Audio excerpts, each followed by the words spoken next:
Hello my friends, my name is Byron and welcome to BjjBrick Q&A, where you ask the questions and I give you the best answer I can. This week we're going to be talking about coaching advice and sandwiches. Two very important things. So here we go. Do you coach or give advice while you roll? Sometimes I feel like I get good advice and sometimes I just want to roll.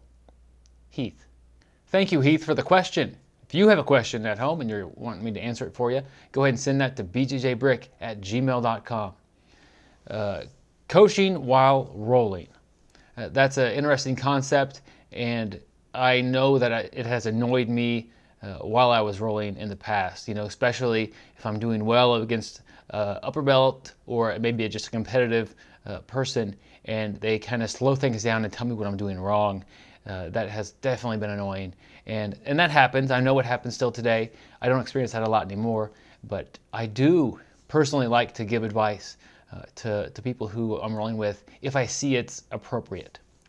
I was thinking about this for myself, and I could think of two instances that were pretty recent within a week where I did this for somebody, and I use what's called a sandwich technique.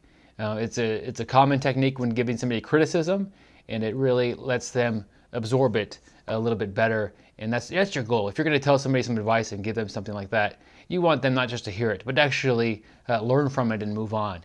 So if you think of a sandwich, you have bread and then some kind of a substance, and then another piece of bread. The bread by itself isn't much good. It's pretty worthless. So same thing. If I just tell you what you're doing wrong all the time with your game, and I criticize that, that's not doing you much good. It's the part in the middle of the sandwich that's important.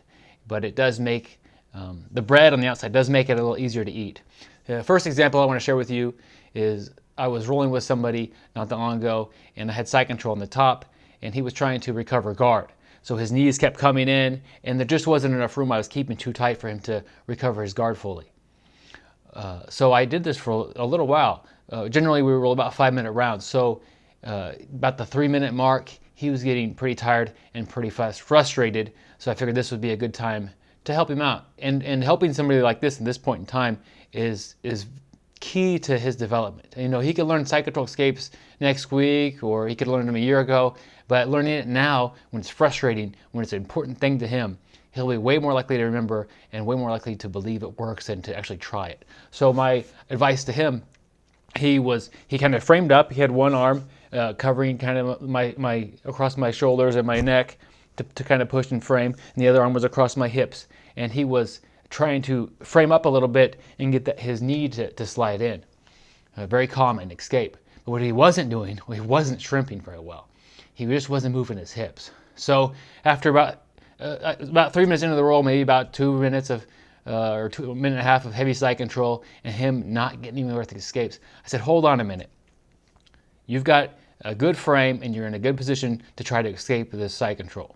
That's the first slice of bread. I'm acknowledging he's doing things right.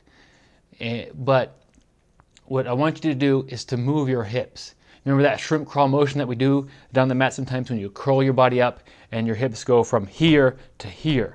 You're going to move your hips a foot and a half, as much as you can. That's what I want you to do. So your arms are in a good spot, your hips are not moving nearly enough.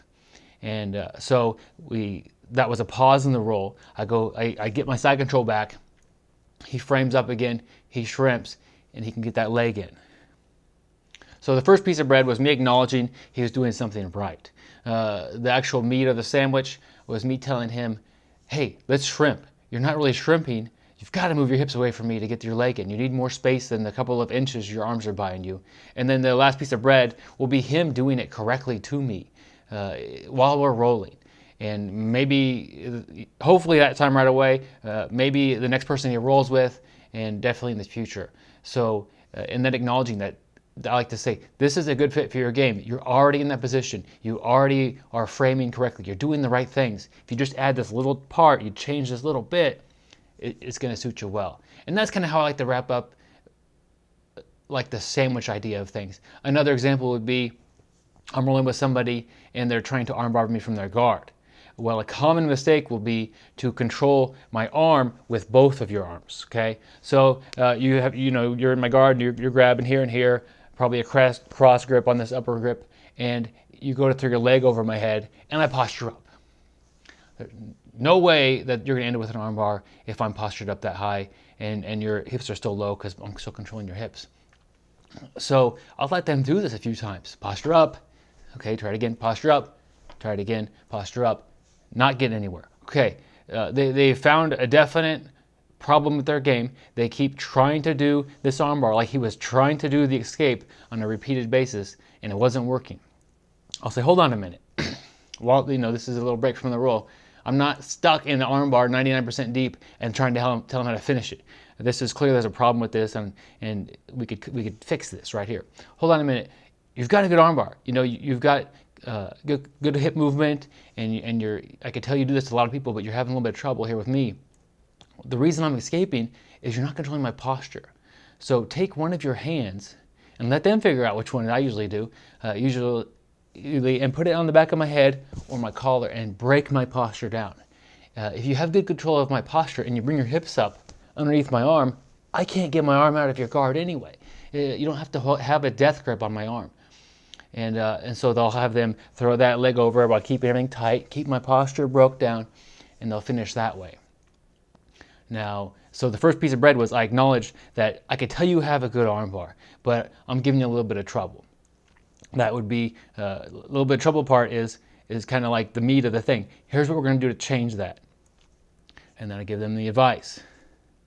Then from there, I watch them control my head and control my posture with my lapel or something and see where they go from there. They should have pretty quick results with something like this. It's perfect advice because it's just for them. It's right in a spot they're in. It's something that they like to do, but they're missing a little bit of a detail.